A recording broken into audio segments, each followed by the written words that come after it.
আমি রাজলক্ষ্মী বাগান ব্লগ থেকে একটি নতুন ভিডিও বেগুন গাছের ওপর এনেছি। আমি যে বেগুন গাছ টবে লাগিয়েছিলাম চারা, আজ তা বড় হয়ে তার নতুন ফসল দিতে শুরু করেছে। সেটাই আজকে আপনাদের সামনে আমি নিয়ে আসছি।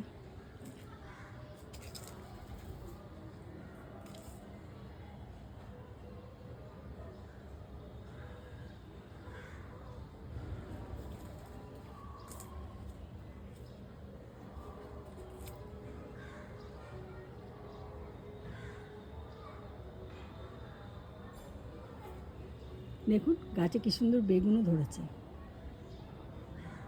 ছোট্ট ছোট্ট, এখনো বড় হয়নি।